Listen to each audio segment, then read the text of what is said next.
লগা নাই? লাজ লাগিছেনে নাই? নিজকে বৰ বৰ কৈ থকা বহুত ভাল মোৰ ল'ৰাটো বহুত ভাল, মোৰ ল'ৰাটো এনেকুৱা, মোৰ ল'ৰাটো বহুত ভাল, তোমাৰ ল'ৰাটোতকৈ মোৰ ল'ৰাটো বহুত ভাল, মই মোৰ ল'ৰাক জানো, গতিকে লাজ পোৱা নাই। এইখিনিতে কাটিছে মই যেতিয়া ফটোখন দেখিছোঁ মোৰ এইখিনিতে নাকটো কাটিছে। এতিয়া কেনেকুৱা লাগিছে এতিয়া যে তোমাৰ ল'ৰাটো যে এতিয়া ধৰা পৰিছে এই ৰেপ কেছত, কেনেকুৱা লাগিছে?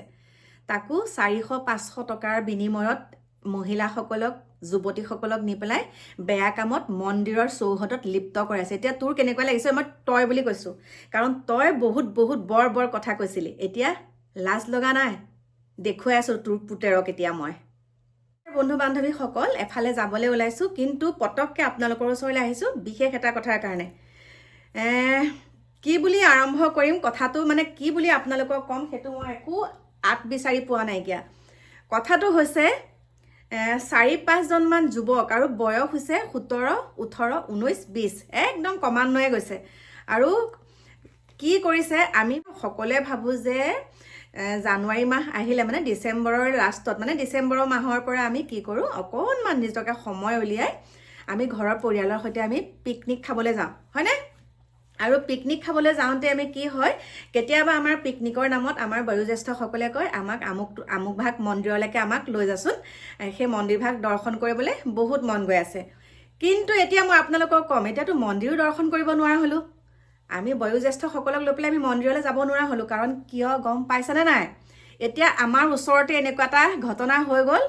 মন্দিৰ চাবলৈ যাওঁতে 18 বছৰীয়া ল'ৰাটোৱে কি কৰিলে, এগৰাকী বৃদ্ধাক টানি নি পেলাই বেয়া কৰ্মত লিপ্ত হ'ল। ড্ৰাগছ খাই থাকে, মন্দিৰৰ চৌপাশত আজিকালি ড্ৰাগছ খাই থাকে, ভাং খাই থাকে, মানে বেয়া বস্তু খালি মন্দিৰৰ স্থানত কিয় পায়গৈ?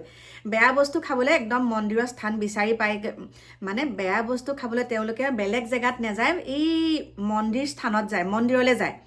আৰু জানেই মন্দিৰত কেনেকুৱা মানুহবিলাক দৰ্শন কৰিবলৈ যায়, আৰু সেই দৰ্শনৰ সুবিধা লৈ পেলাই তেনেকুৱা মানে এতিয়া ধৰক ময়ে গ'লোঁ, মইতো অকলে চাম ন মন্দিৰভাগ কেনেকুৱা, মোকে টানি নি পেলাই সেয়া কাম কৰি, মানে মোকে যদি টানি লৈ যায়, কাৰণ মন্দিৰ দৰ্শন কৰিবলৈ হ'লে প্ৰায় সংখ্যক বয়োজ্যেষ্ঠ মানুহে যায়। বয়োজ্যেষ্ঠ লোকসকলৰ কাৰণে এতিয়া ভয় হৈ আহিছে। লাজ লগা নাই? লাজ লাগিছেনে নাই? নিজকে বৰ কৈ থকা বহুত ভাল মোৰ ল'ৰাটো বহুত ভাল, মোৰ ল'ৰাটো এনেকুৱা, মোৰ ল'ৰাটো বহুত ভাল, তোমাৰ ল'ৰাটোতকৈ মোৰ ল'ৰাটো বহুত ভাল, মই মোৰ ল'ৰাক জানো, গতিকে লাজ পোৱা নাই। এইখিনিতে কাটিছে মই যেতিয়া ফটোখন দেখিছোঁ মোৰ এইখিনিতে নাকটো কাটিছে। থুই কটা, লাজ পোৱা নাই? এতিয়া তোমাৰ ল'ৰা কি হৈছে, বলৎকাৰ কেছত পৰিছে, তাকো 1000 টকাকে এগৰাকী মহিলাক 1000 টকা দিম বুলি প্ৰলোভন কৰি নিয়ে।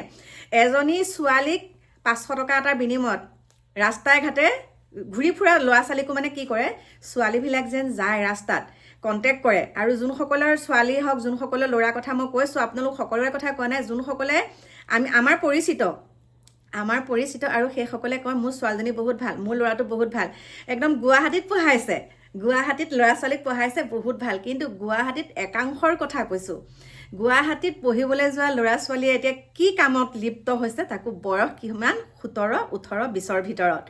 আৰু সেইসকলে আমাক বহুত বুকু ফিনাই কয় মোৰ ল'ৰাটো একদম গুৱাহাটীত পঢ়াইছোঁ, মোৰ ছোৱালীজনী গুৱাহাটীত পঢ়ি আছে। কিন্তু সেই ল'ৰা ছোৱালী এতিয়া বেয়া কামত লিপ্ত হৈ এতিয়া টিভিৰ স্ক্ৰীণত আহি আছে মুখকেইখন। লাজ লাগিছেনে নাই? এইখিনিতে নাকটো কাটিছেনে নাই? হ'ব পাৰে আমাৰ ল'ৰা ছোৱালীক পঢ়াব পাৰোঁ, আমাৰ নগাঁও ডিষ্ট্ৰিক্টৰ ভিতৰতে মোৰ ল'ৰাক পঢ়াইছোঁ, বা আমাৰ ল'ৰা ছোৱালী বহুতে তেনেকৈ নগাঁৱতে পঢ়াইছে। কিন্তু তেওঁলোকৰ কিন্তু ডাঙৰ স্ক্ৰীণত মুখকেইখন ওলোৱা নাই। ওলাইছে কাৰ? তোমালোকে যে বহুত নিজকে গৰ্ব অহংকাৰ কৰি থাকা, আমাৰ ল'ৰা ছোৱালী ভাল কলেজত পঢ়িছে, ভালকৈ আছে, আমুকত আছে, তামুকত আছে। এতিয়া সেইবিলাকেহে এতিয়া বেয়া কামত লিপ্ত হৈ পেলাই এতিয়া খুলিবই নোৱাৰে দেখোন, একদম নিউজৰ হেডলাইনত আহি আছে। গতিকে আপোনালোকক এটা কথাই কৈছোঁ, চাওক, কম বয়সৰ ল'ৰা, 17 বছৰ 18 বছৰ ল'ৰাই এতিয়া কি কৰিছে জানেনে? আমাৰ নিচিনা মহিলাকো লৈ গৈ পেলাই এতিয়া ব্যৱহাৰ কৰিছে। আমাৰ নিচিনা কিছুমান মহিলা আছে, কিছুমান ছোৱালী পঢ়ি থকা ছোৱালী, ক্লাছ 8, 9ত পঢ়ি থকা ছোৱালী, আৰু সেই যোনবিলাক যুৱকে কৰিছে সেই যুৱকবিলাক গুৱাহাটীত ভাল কলেজত পঢ়া, আৰু যোনবিলাক যুৱতী আছে সেই যুৱতীবিলাকো এতিয়া গুৱাহাটীত পঢ়িবলৈ যাওঁ বুলি, বহুত ভাল কলেজত পঢ়োঁ বুলি গাঁৱত কৈ যায়, আমি গুৱাহাটীত আমুকখন কলেজত পঢ়িছোঁ, তামুকখন কলেজত। কিন্তু পঢ়াৰ নামত ভেকু ভাওনা, বেয়া দেহ ব্যৱসায়ত লিপ্ত। গতিকে বেছি কথা ক'ব, ময়ো বেছিকৈ ক'ম। কিয় ক'ম?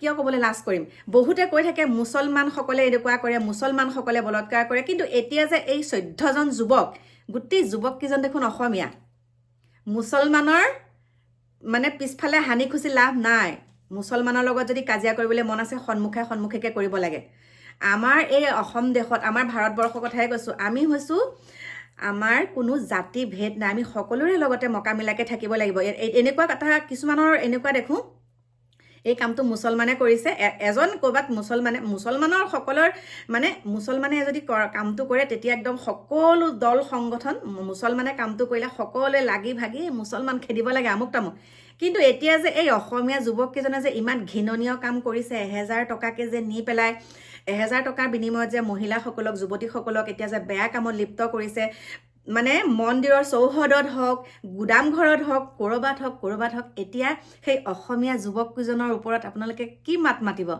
আমি অসমীয়া হ'লে আমি ভুলটো আমি স্বীকাৰ কৰিমেই যে অসমীয়া ল'ৰাই আমি অসমীয়া মানুহ গতিকে আমি অসমীয়া হ'লো বুলি আমি অসমীয়া কথা নকম নেকি অসমীয়া মানুহে ভুল কৰিলে আমি অসমীয়া মানুহকেইজনক আমি লোকঢাক কৰি থাকোঁ নেকি কেতিয়াও নথম ভুল নুবুজিব আৰু যি কেইগৰাকীক কৈছোঁ গম পাই গৈছে চাগে নিজৰ সন্তানেই বেয়া এতিয়া লোকক মানে কি আমুক বেয়া মোৰ ল'ৰাটোৱে আমুকে নি বেয়া কৰিলে নহ'ব নিজৰ সন্তানটো নিজে কেনেকৈ আপুনি নিজেহে ওপৰলৈ উঠাই দিয়া হ'ব আপোনাৰ সন্তানটো কেনেকৈ আপুনি জানে ঠিক আছে আপুনি জানে এই ল'ৰাটো বেয়া এই ল'ৰাটোৰ লগত মোৰ ল'ৰাটো গ'লে বেয়া হ'ব আপুনি ল'ৰাটোক বুজাওক কিন্তু তাকে নকৰি আপুনি কি কয় মোৰ ল'ৰাই এইটো কাম কৰিবই নোৱাৰে গতিকে আপোনাৰ ল'ৰাই কৰি দেখালে এটা লাজ লগা নাই অকণমান পিছত আহি আছোঁ মই আপোনালোকৰ ওচৰলৈ দেই আহি আছোঁ সকলোখিনি তথ্য লৈ